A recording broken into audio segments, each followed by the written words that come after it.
Nau mai, haere mai ki te whare, tēnā koutou, tēnā koutou, tēnā koutou katoa. My name is Jeremy Muir. I'm a partner here at Minter Ellison Rudd Watts, and we are very pleased to welcome you all here today to talk about one of our favourite subjects, FinTech, and in particular our association with the Golden Ticket Program. I'm going to hand over to our MC for this morning, the hardest working man in FinTech, James Brown.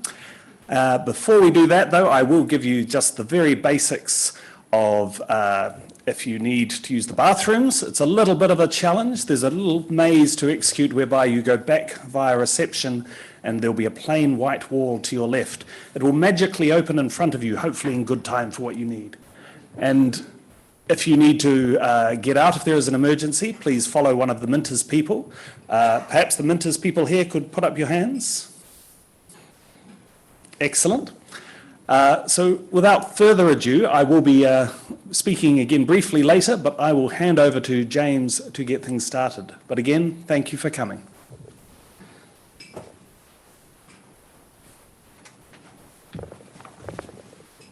Morning, everybody. How are we?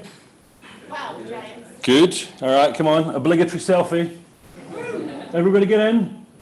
And you at the back. Come on. Excellent.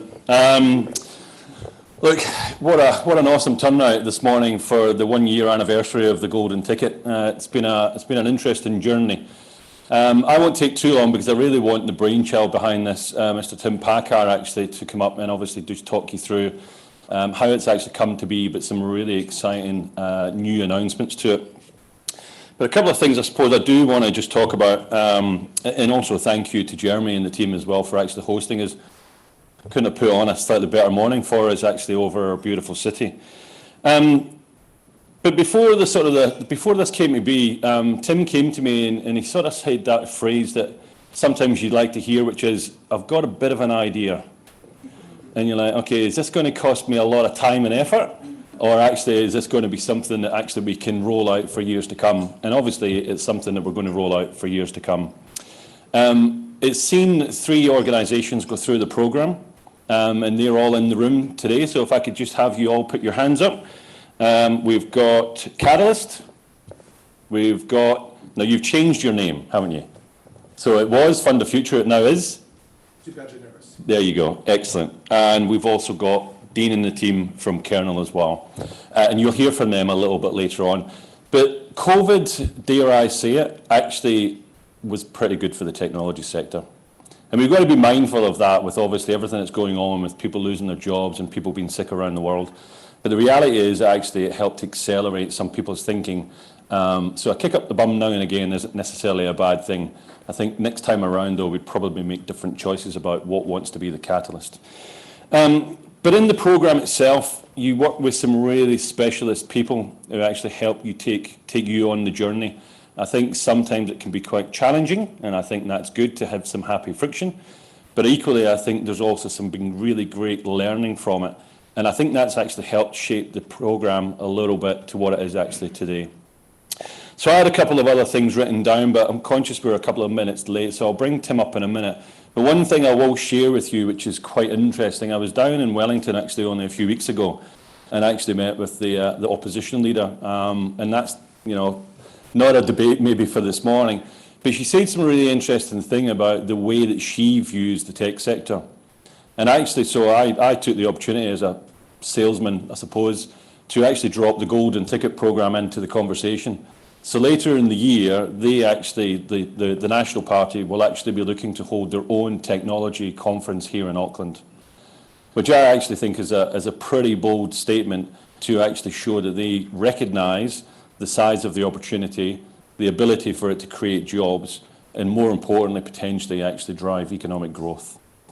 So hopefully we can get the Golden Ticket on the programme, and we'll see you all there. Tim will need to prepare a little speech. But for the moment, what I'd like to do is welcome up Tim to the stage to talk about the programme and some of the new exciting initiatives. Tim, over to you.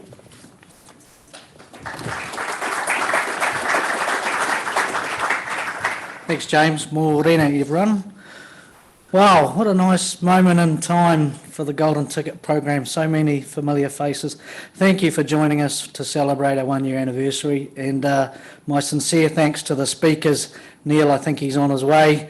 Jeremy Muir, Dean Anderson, Colin McGee and Guillaume Diham for taking the time out of what I know is your incredibly busy schedules to come and share experiences with us today.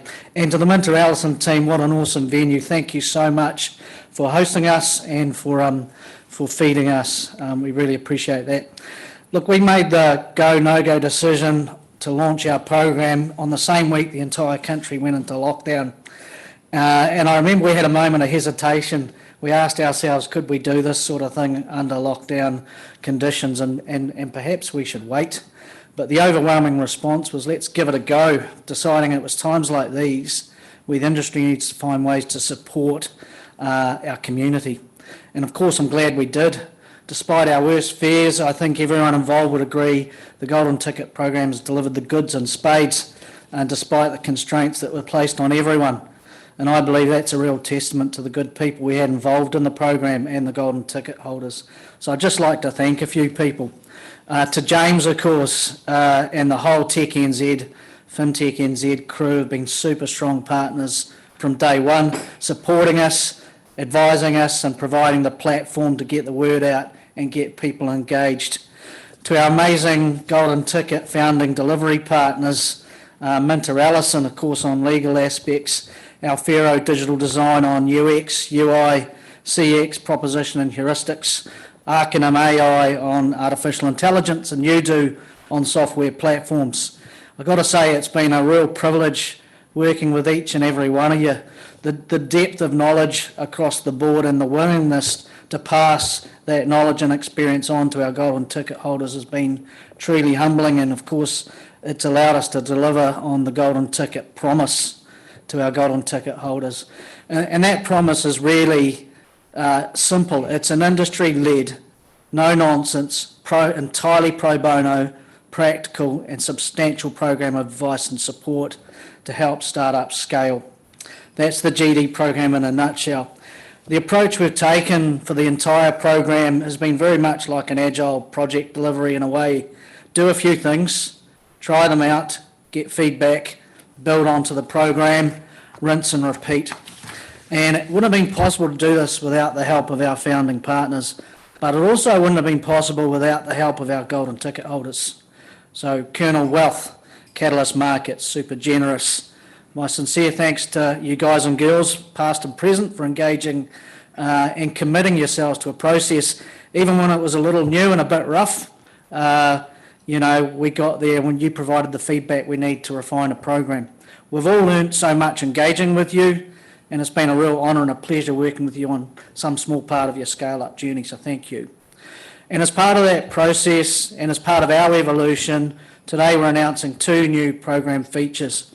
The first is the Scale-Up Lab Ticket. Selecting our Golden Ticket holders in the past has been very much just like a matching process. How much impact can we make with our expertise against the challenges? But often we've found startups that sometimes don't need the full Golden Ticket experience, but rather they have one grinding challenge that they need to get over that keeps them up at night. And that's where the Scale-Up Lab Ticket comes in. So big thanks to Cameron Richardson. He's not here today. He's down in Dunedin from PaySquad, our very first Scale-Up Lab Ticket holder trialist who went through the program and through Tranche 3, and I'm happy to say that was a great success. So the Scale-Up Lab Ticket will now be a standard feature of our program. Unlike the GT holder, we generally only do 1 Golden Ticket holder per tranche because we're throwing all our effort into one camp. We can issue more than 1 Scale-Up Lab Ticket per tranche if we choose. So if we feel there's a good fit with the challenge and our skill sets, then it's a real good opportunity for that startup to hit that and address it. The second feature is the Friends of the Program. For the delivery partners, after 3 full tranches of the program, we achieve somewhat of a flow state that helps us deliver the value pro bono optimally.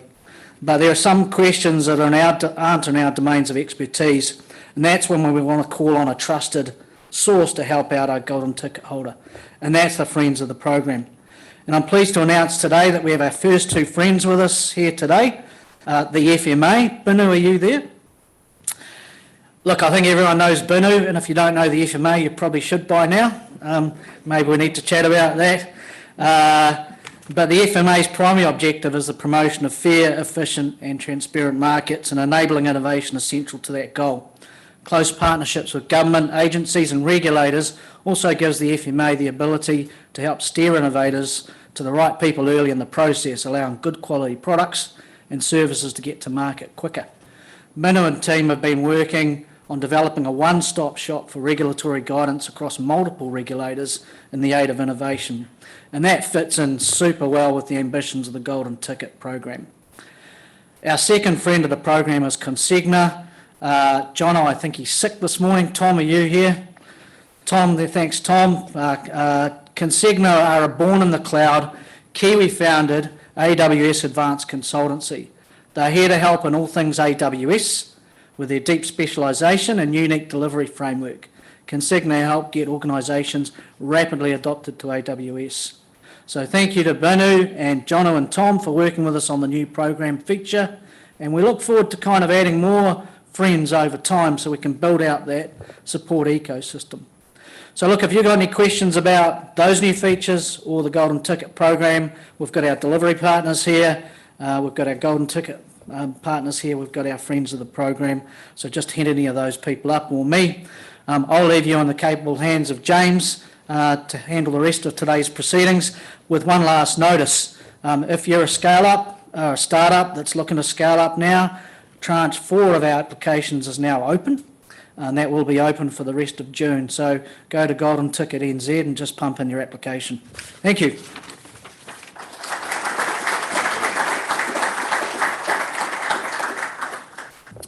Well, because FinTech obviously moves pretty quickly, we're going to have to move the agenda around ever so slightly. So our first speaker, Mr. Roberts from Harmony, is, I hope, en route. He's not answering his phone, but that's not hopefully that's not a major issue.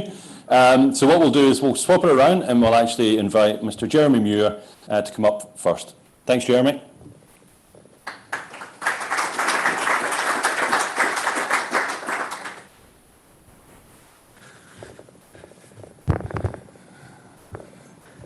Great, me again. I've got my stopwatch on because we're trying to get you out of here at 9 o'clock this morning. So I'm really just going to give you a whistle-stop thought on some late-night thoughts that I threw together the other day. So some of this will be a voyage of discovery for me too, as I rediscover what I put on my slides very late at night. I really like this. This is from the internet, and it is the map of the internet. Has anyone seen this before? It's come out in various versions before. It's a 2-scale map of the internet, which has all of the various main sites, etc., all scaled to size by usage. And I like to think of this for the fintech world as sort of the map of opportunity that lies out there, and a representation of how we're moving to a very digital experience in our day-to-day lives. There's a sort of a close-up of one part of it. You can find this on the internet. If anyone has trouble, I can help you find the map. That's what we do. And I just think that fintech is about sort of oiling the wheels of our day-to-day experience in this new digital environment. So looking for a catchy title today, I went with Move Fast and Break Things because I find myself saying it a lot when dealing with startups. And of course, we all have Mark Zuckerberg to blame for that. But as the cartoon on the left points out, it's good and it's necessary in a startup context, but there may be times when it's not necessarily the only approach that you should take. Or at the very least, as a lawyer, my job is to say, move fast and break things, sure, but just maybe keep on the right side of the law. If not purely for business reasons, which is that if you find yourself on the wrong side of a regulator or a customer because you haven't delivered or you haven't met legal expectations, that's going to be a real handbrake, bad publicity, and really not what's going to help your business thrive. So when we work with fintechs in the Golden Ticket program and outside of that as well, we're really trying to sort of get to the core of what someone's trying to do and find the ways that can enable them to deliver something to the market initially, and then find perhaps a path forward, a roadmap to get to this sort of the end state that the fintech wants to get to.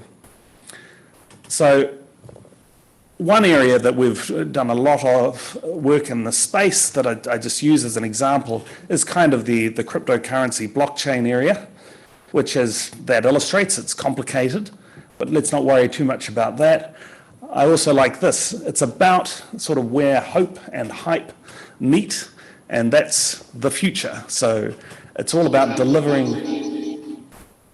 That was for effect. It's all about delivering something which actually takes people forward in their experience in the new digital world. But in the blockchain space, as in many areas of fintech, often things need to develop and it can be difficult to deliver. And from a legal perspective, this is an area where the law is actually usually playing several steps behind what you can actually deliver. In this sort of blockchain space, with the technology available, it's easy to do stuff. It's easy to create tokens which are freely tradable. You can move value from one space to another. Unfortunately, the law hasn't really caught up in a lot of places. So what we have to do as lawyers is try and help negotiate and navigate that complexity in a way that allows you to deliver something. And in this space, a lot of the time, it's kind of working in the grey areas. So as I'll come to when I sort of sum up at the end, working in the grey areas means figuring out something which is, having the legal backup to actually reach a defensible position. We may not, as lawyers, have the answers that the law is definitely X as it relates to problem Y in this space, but our job is to just find you a way forward.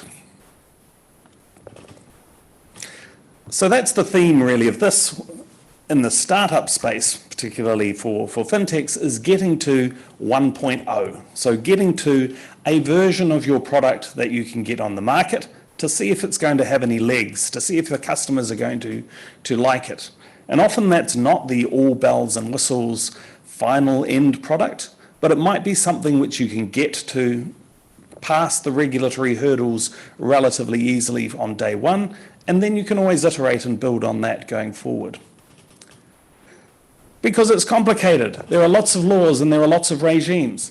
So, this is just to illustrate that there are a number of different licenses, registrations, sets of rules, codes, and other things that will apply if you want to provide a service in the financial services sector. We are a regulated industry. It's not like simply delivering, pizzas door to door, which, have their own rules as well. Not my space, don't know. But, in our space, there are lots of different rules and regimes which will apply. So it's about sort of, thinking of that not necessarily as a great wodge of information, but as a sort of a pick-a-path flow diagram to how do you get to the bottom by touching the least number of squares, at least on day one. So I like to use, often go back to the example of Sharesies, because it was a company that I've worked with since literally about day 3 in their first accelerator, where they formed in the Kiwi FinTech Accelerator. So they had this great idea about democratizing access to investment. And literally when they were given my name, they rang me up and said, look, we want to do this. We want to have a product whereby people can have a great user experience and they can access originally, a number of sort of smart shares, ETFs sort of lying behind the platform. So that's version 1.0. And that's going to be really hard, right? Because this is financial services. And actually in that case, I was able to say, well, by luck or by otherwise, you've actually hit on an area which is one of the more lightly regulated areas, in that effectively what you're doing is the financial service of custody. Custody is one of the things in New Zealand that doesn't require a license. So here's what you need to do. You need to get registered on the Financial Service Providers Register. You need to comply with these rules about a trust account and various other sort of looking after client assets. But otherwise, it's reasonably straightforward. So that's version 1.0 and allowed them to get up and running pretty quickly without actually getting overwhelmed by the regulation. And then afterwards, if you follow their journey, it's gone from Well, what if we add shares? What if we become an NZX market participant? So that then is a case of actually telling the board and the other people within Sharesies, actually you're now entering into another area of regulation with another regulator, the NZX, and there are new things that you need to learn at this stage. But you can actually get up and running more straightforwardly. So another client that we've done some work with in this space is Jasper. I don't know if people know Jasper, but it's basically an online platform for democratizing, ultimately, investment in real estate. But for them, the first path to market was really to try some funds marketed to wholesale investors, because obviously, as many of you will know, if you keep your target customers wholesale rather than retail, you can avoid the need, or you're not required to have certain licenses. So the ultimate path may get them to, a licensed state where they have some sort of intermediary license, or they're a licensed fund manager that can offer products to people. But the 1.0 version is, well, let's get the platform up and running, and then let's try it with some wholesale investors so we don't have to wait until we've spent several months getting a license, a fund manager license, say, from the FMA. So Squirrel, another client that we've worked with since inception, always innovating. So first version, very straightforward. Let's get a peer-to-peer license and offer a basic product. Now you see them out there in the market. They're offering sort of 95% mortgages to retail investors. They've really gone from step to step and had to sort of work out what the regulatory impost is, ever growing at each stage, and various other products sort of lining up as well. But really, it's all about getting that sort of very easy, straightforward 1.0 version to actually get to market. So, talking a little bit about regulation. This is really just a lead-in. So we did a report for Treasury about regulation of fintech globally a couple of years ago. One of the things that we recognised that other jurisdictions were doing were to provide more sort of hubs and also more clubs and accelerators and ways for people to engage with the set of steps that they need to overcome to actually launch. So out of that, or of those types of recommendations, we obviously have the Golden Ticket Program. So we are an example of a way in which people who want to bring a new and innovative product to market can actually get some advice, understand what the issues are, and find that 1.0 get it across the line. Another part of it is, and I did apologise to Binu or warn him that I would be showing his photo here. It's such a nice photo too. Binu has also done a great job, not just at the FMA, but with the other regulators in providing what you might call, and what we called in our initial sort of report on regulation, a hub, a source of information where people can go and get a lot of different views in one session, in one sort of session or setting. So if you are bringing a new product to market, you can go to Binu in the FMA, and he will organise or help you organise a meeting or a get-together with a number of different regulators across the Council of Financial Regulators, depending on what you need to do. So if you need some FMA input, some Commerce Commission input, some Department of Internal Affairs input around sort of anti-money laundering or something, we can help sort of bring it together. So these are ways in which the ecosystem is actually growing and developing to help people actually get to where they need to go. So, key lessons or key points to get across today. If you're launching a new product, understand and work to the rules. If you don't, it will get hard very quickly. If it's grey, doesn't mean you can't do it, but you must at least think about it and take a position which you can defend. It may not ultimately, you may have to iterate, you may have to discuss with the regulators and find a path through, but doesn't mean you can't do it. But you should always take the regulator with you. So regulators don't like surprises, so we encourage people to get in front of, talk to the FMA, use Binu and the process for fintechs to actually get some views, to make sure that you actually understand that regulators are coming to this with a number of different perspectives. One of the perspectives, which we often sort of throw back at them or remind them of, is that the FMCA, the Financial Markets Conduct Act, has a purpose to encourage innovation and flexibility in financial markets. That's what we do. That's great.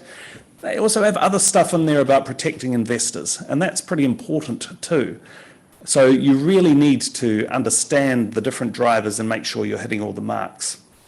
And understand that, you know, the friendly face of the regulator that you deal with on day one, who's helping you get across the line, it's not always going to be that way. If you step over the line, whether advertently or inadvertently, you know, there are other people at regulatory offices who have different KPIs from helping you set up your business.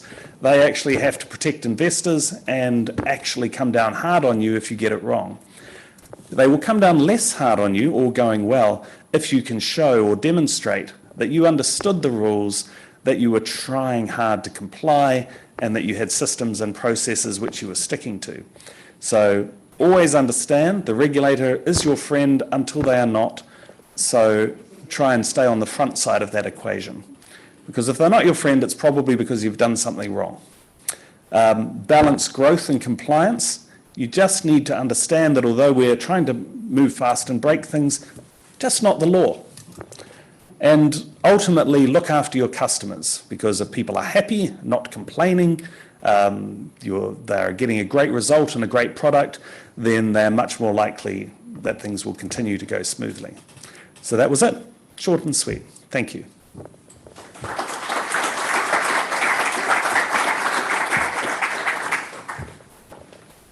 Unless you want me to keep talking. Consensus from the room? I think you could talk for days on this sort of stuff, Jeremy. I mean, you say I'm hardworking, but I think equally you as well, and other people within your team. Look, it does actually look like something's obviously happened to Neil this morning, so we'll send him good wishes, and it's nothing too drastic. But what I'd like to do now is actually invite the three partner programs up to the tables here, and we'll just run a little bit of a Q&A. So if I can have Dean, Colin and Gillian up to the stage, please. I always get it wrong. So I should say, obviously, if you've got any questions, just feel free to put your hand up. Either I'll run with a mic, or if you just speak rather loudly, that would be awesome. And equally, we actually have people streaming in on the session as well. Caroline, they may jump in and ask questions, so I don't know if you maybe just want to throw your hand up, and then we can organise that as well. So to kick us off, and it feels a bit weird, me over here and you over there, but we'll figure that out. Straw poll check. Would everybody agree that scaling a business is really easy? Deathly silence. Oh, well, I thought that would have been a good way to kick us off. So obviously I want to talk about the programme. I want to talk about your experiences in the programme. But just to kick us off, I mean, when you've launched, you sat there and you thought about launching your business. Did you really think it was going to be as hard as what it ended up being? Kick us off. Don't forget to put your mics on green, please, and speak into the big ice cream. I think R is and then just Make sure it goes green. It's green. Thank you. It's all green. I think hard is an understatement. It's a constant reinvention and trying to solve big problem and breaking down into smaller problem that you solve on a daily basis. So you get into this habit of what is the next problem you're solving, and how you move forward. I guess it's this is also the really interesting part of the journey is the problem solving aspect, because if there is no problem to solve, there is no product, there is no service, I suppose. Yeah, I think I'd completely agree with that. When I started in mid 2018, 19, I think I thought that we would be launching a public product within 8 to 12 months. 2.5 years later, we're just about to launch a public product. We launched a private product mid last year.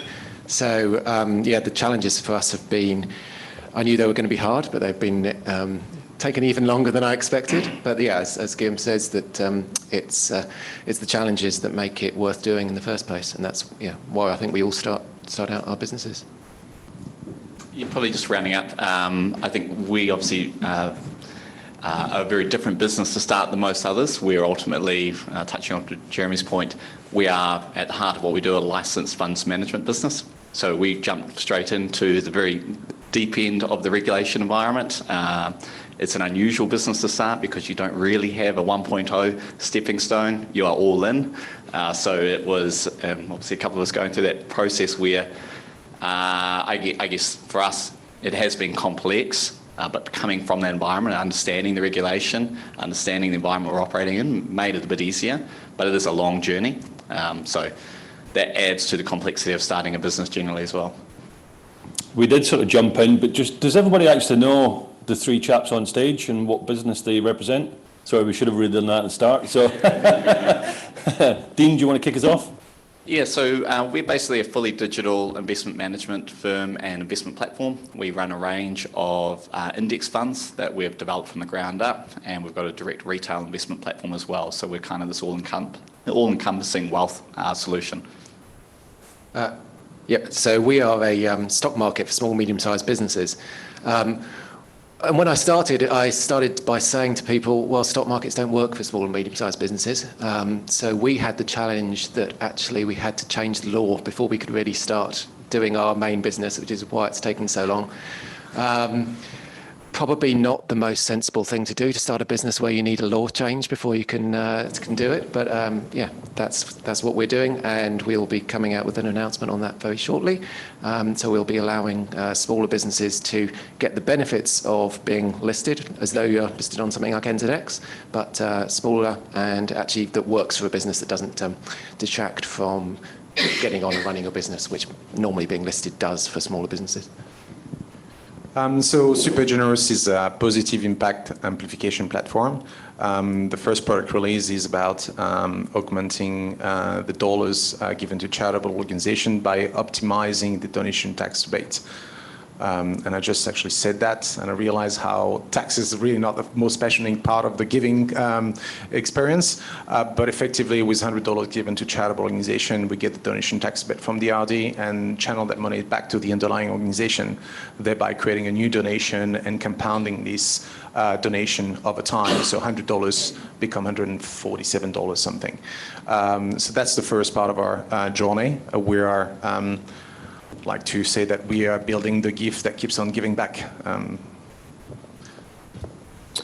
Cool. So we heard from Tim earlier about why the program was created.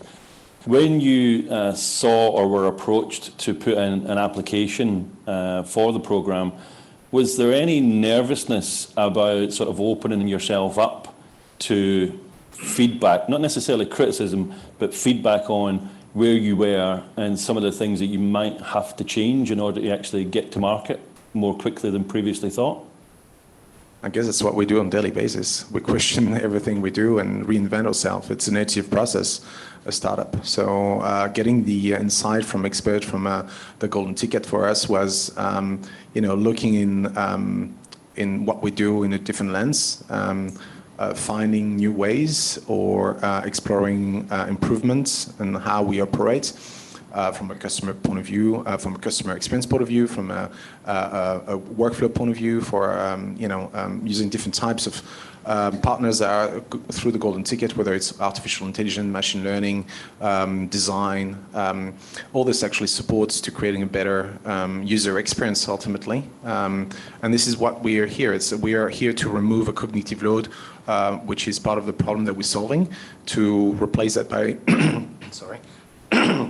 by an enjoyable experience to create this long-lasting impact. And that's actually the journey for Super Generous. From our point of view, I guess the concern, if you want to put it in those words, that we had when we were approached about the program was, is this going to take the focus off actually doing what we're trying to do? So as any startup and scale-up knows, you're running and you're always trying to do the next 10 different things. And the opportunity to have someone step in and say, okay, well, let's take a deep look at certain areas of your business and see where we can improve that. That sounds awesome, but is it going to get in the way of these 100 other things that we're trying to do at the same time? that we had a really good discussion with with all of the partners before we even started, and the way it was run, each of the partners, we had plenty of time to. We took the time to go into depth with each partner, but not necessarily all at the same time. We then had periods where we could think about what the advice they were giving, do some more work on that subject. So it was really, they worked with us to make sure that we gained the benefit without it taking the focus off actually what we were trying to deliver at the time. A lot on the tech side of things. It's we didn't want that to disturb what we were doing there, but definitely in the end it added huge amounts of value to us, and they took all of our requirements into account as well when they were providing their input. So it was great. Yeah, not much to add to that really. Like I found working with everybody in the program. At the time, we were just 3 people basically. So again, balancing resourcing, they were very adaptable in terms of how do we manage to get the most out of the program around our needs and time. And in terms of actually engaging and taking on feedback, I think it's just a realisation of we were experts in the thing that we were doing. There were all these other elements that we knew we needed that's not our field of expertise. And the same reason you go to a lawyer or a doctor and things that you have to be open to those conversations. Doesn't mean you can't push back and challenge the thinking, but that's the key to the success of it, is actually testing your own thought process, engaging with that and challenging the thinking, and that was the success for us. It may be a difficult question to answer, but in going into the programme, do you actually think it got you to market, or, as Jeremy used the phrase, FinTech 1.0, and I know that may be different for the organisations, but do you think it actually helped accelerate that because you were actually getting some clarity from other parties coming into your organisation? For us, it was, we were in market, we were live. It was really, I guess, really shaping our thinking around what our roadmap looked like. So we had pretty big ideas of what we wanted to achieve over the coming years. It really helped refine that, test some of the thoughts that we had, some of the concepts. So it was very timely going through that piece of work. I would say equally as well, like, we obviously had capital raises, and going through that process and having really challenged your thinking with an external group of people was very useful when it came to a capital raise situation, because you've kind of really been tested already. You've really got quite clear around what your future looks like. You've challenged the ideas. So that was also very valuable. Yeah, I think for us, what we came out of it was a better product 1.0. The regulatory environment for all fintechs pretty harsh. I mean, having to be a licensed entity, we have to be a licensed entity ourselves for the main product that we're offering. And as I said, have to change some legislation as well. So we were sort of on a different timetable on that side of things. But yeah, the input that we were given helped us come with a better product 1.0 when we did come to market with our private market trading last year. As far as Super Generous is concerned, so we had a regulatory hurdle we went over before the Golden Ticket, which has become the first Kiwi company to be approved as other tax representative, which is a separate statute from tax agent, in order to actually deliver the service to the members and this user of a platform. That was the first hurdle that allows us to go into market with the MVP and realizing that what we had was an opportunity to be solved at a greater scale. And it is a bit frightening when you actually expect a few people to sign up and you have, all of a sudden 300 people signing up and using your product, and you feel, oh, this is going to break at one point. It didn't. But you automatically look into how the process can be improved, how you can optimize the experience in order to create a better workflow for you people signing up. And going into the Golden Ticket for us was a way to constantly iterate after each conversation and how things were gradually could be improved on our platform, ultimately redesigning the workflow entirely to service that. There's I wouldn't say actually 1.0, it's 1.0, 1, 2, and 3, and so forth. It's an iterative process that actually came through from that experience. And it's not unusual for organisations to rebrand or change their name. During the process, Was there any sort of feedback given in that context that sort of helped evolution? I think both organised, maybe Colin, I'm not sure if you've gone through a rebrand as well, but certainly the other two, one's changed name, one's rebranded. So was there any of that discussion going on, the evolution as the business then sort of grows and matures? I guess it gets you into a thinking space, how actually names represent what is the ultimate mission you're trying to deliver in the service.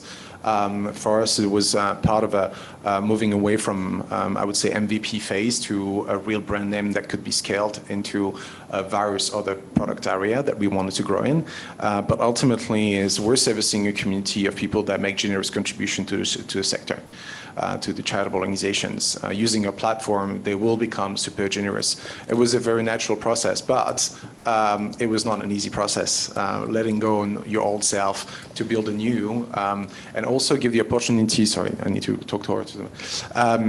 The opportunity to our team members to really take ownership of what Super Generous was becoming. So not only it's a new identity, but it's closer to our purpose, and ultimately it's a process in which every member of the team grew into become an owner of the brand as well. I guess, I mean, we've been through a rebrand. It was actually 18 months ago before we joined the Golden Ticket program. But one of the things that we took out of the Golden Ticket program, we refreshed the branding on our website.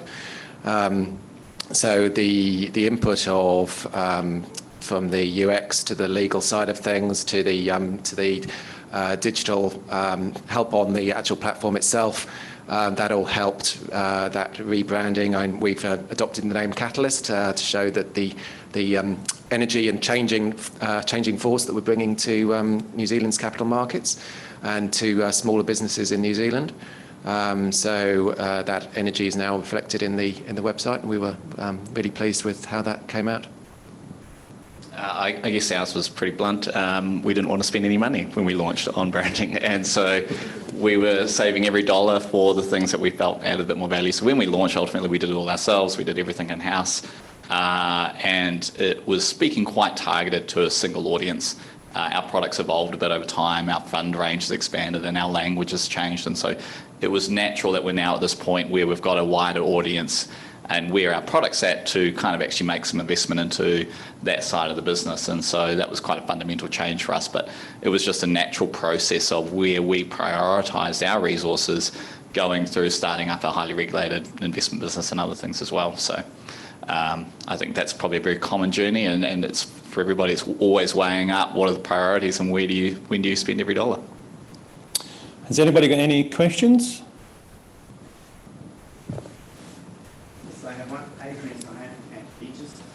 I'm interested to know what your experience from each of you was for your capital, your pre-revenue capital, and then your kind of scale up. So do you use your own money to start up, or do you raise money and to scale up? How was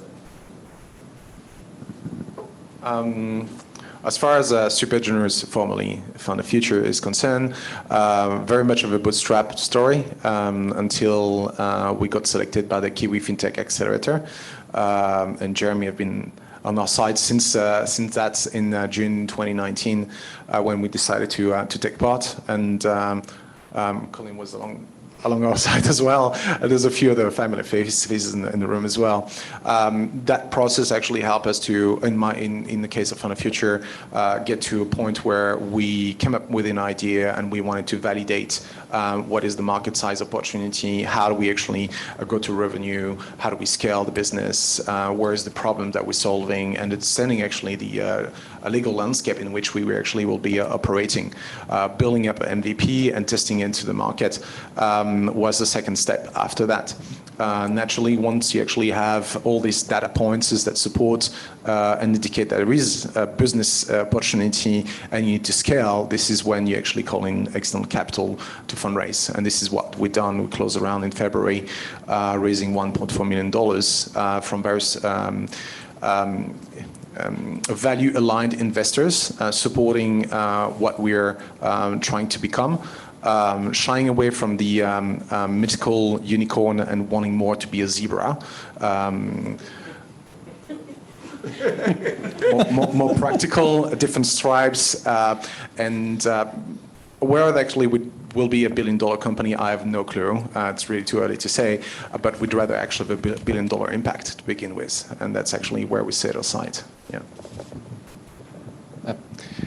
It's interesting. Yeah, the question about capital raising has been core to Catalyst's history, because the whole point of Catalyst is, when I was working at the financial regulator, FMA, we heard a lot of people saying how difficult it was to raise capital for small and medium-sized businesses when you get to the scale-up stage. At that start-up stage, there's a lot of help. Catalyst itself, we were bootstrapped to start with, and as Kim says, we were on the FinTech Accelerator. We then had access to some angel investment, and some individual investors helped us along for the last couple of years. But we're really here because there has been a problem at that next stage. Once businesses need to raise more than about 2 million, there's some good VC firms around, and we're aiming to support those firms. But 97% of New Zealand business is small, medium-sized business, and they're not growing because they don't have access to that capital. They're not growing because they can't give liquidity to their investors, and that means investors aren't coming in.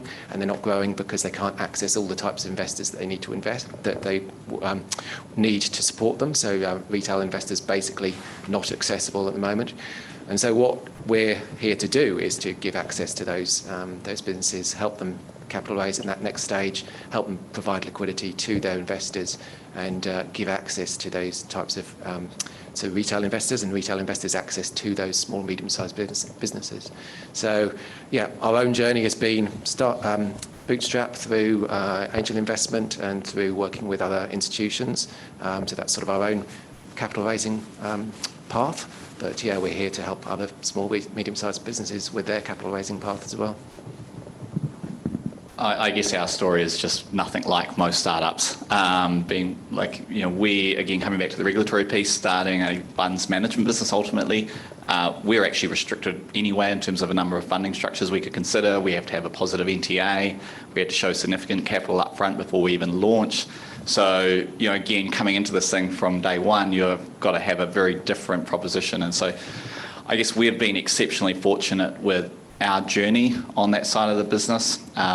Very early, I was able to find some connections who bought into our sort of vision.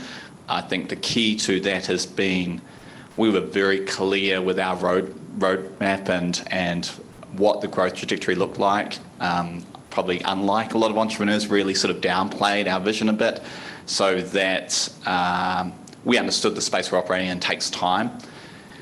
And so we got these people on board very early, and then obviously self-funded. And from there, we have never pitched to angel groups or engaged with any other parties. We've literally shoulder tapped a few people and raised some money in a few weeks, and that's been it. So it's actually been, for us, a very unusual journey, a very fortunate one, but not like most startups, but again, probably reflective of the sort of space we're operating in and the needs that we have. So I really like the phrase you used about value aligned. And just a side question, I suppose, how important actually was that for you in the organisation? Because I've certainly seen some examples over the years when people are offered a fairly substantial piece of capital and they jump at it without really doing too much due diligence, and it can backfire. So just rounding out what I was just saying on that, I think that's been the key thing. Like when we approached these people, it wasn't about necessarily the dollar amount. For us, by setting these expectations really clearly up front, it meant we were continually hitting our targets. We knew what our roadmap looked like.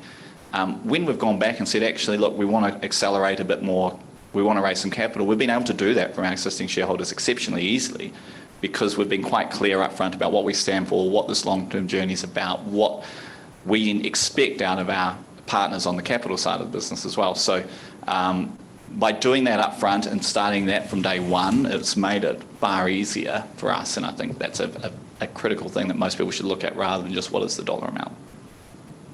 It's interesting you're asking this question, James. I mean, I've been in the financial services for over 15 years, working in hedge funds and asset management in London.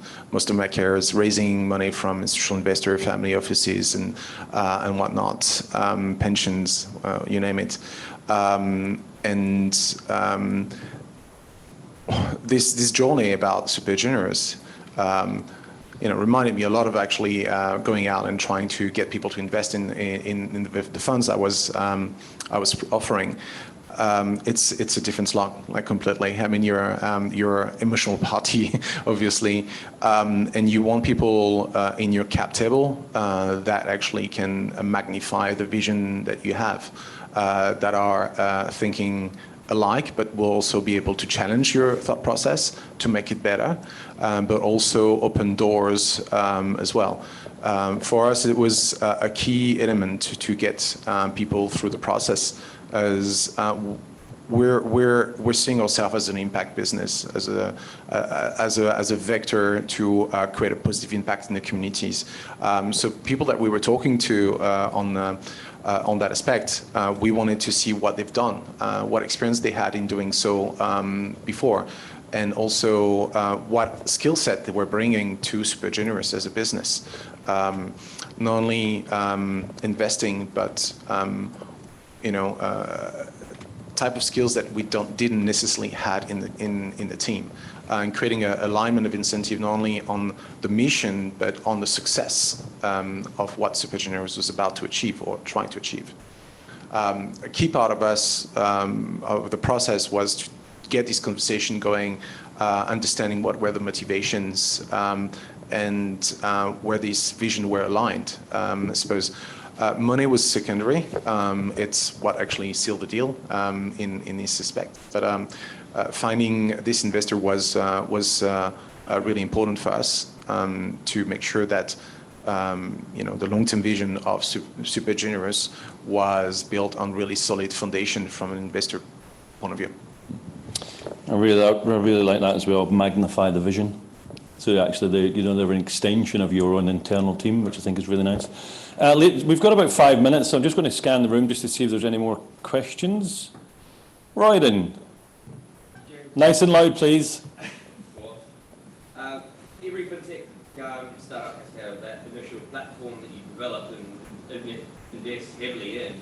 Have you found that development and heavy investment is now slow or started to slow as you move into that scaling phase, or are you always just hacking away at it?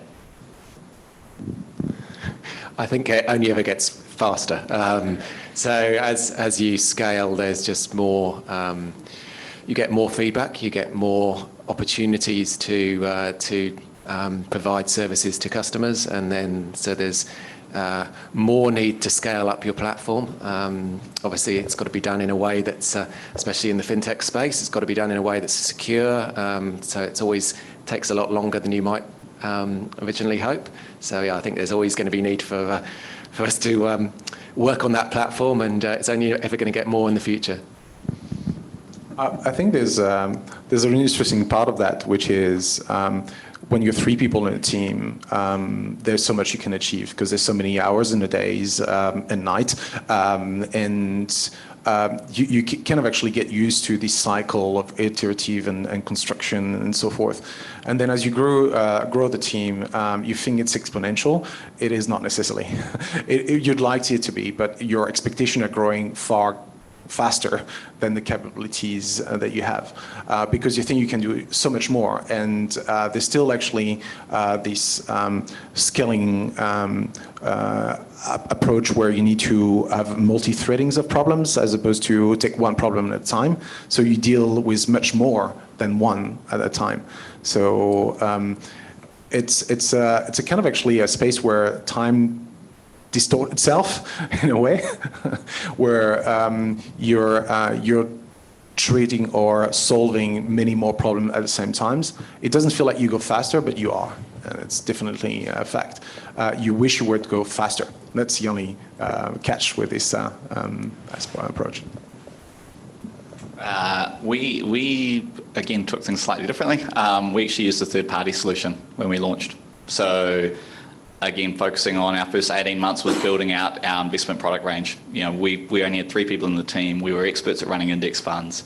That's where our energy went to for the first 18 months, in designing the operating model, designing these new index funds, and improving that process.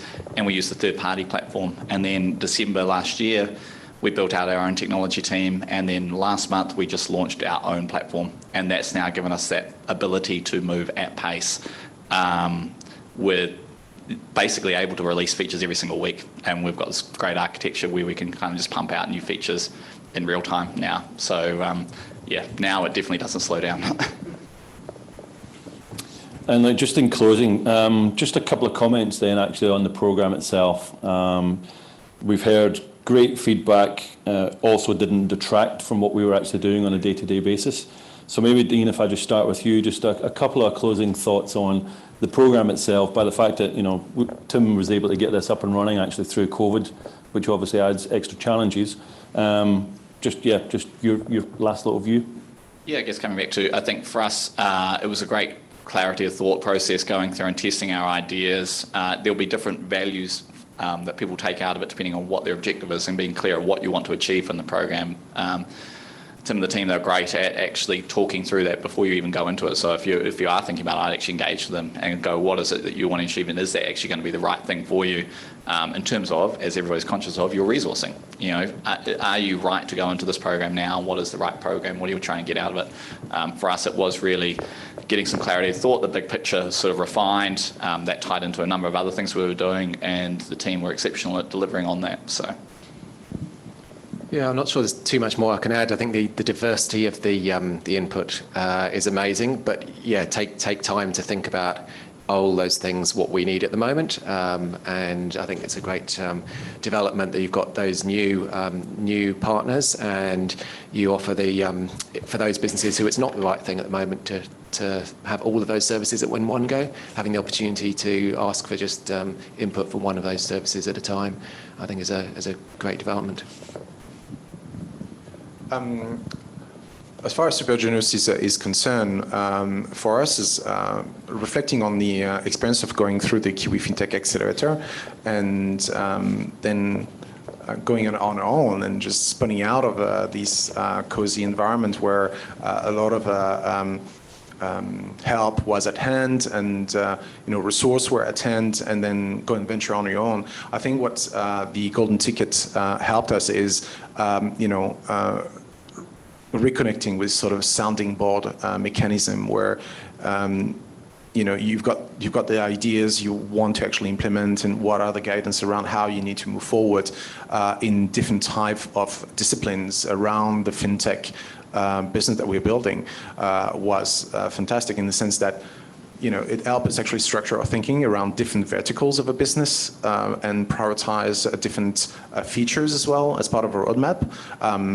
And that help us actually focus on the way to maximize the outcome through the different verticals, really. Yeah.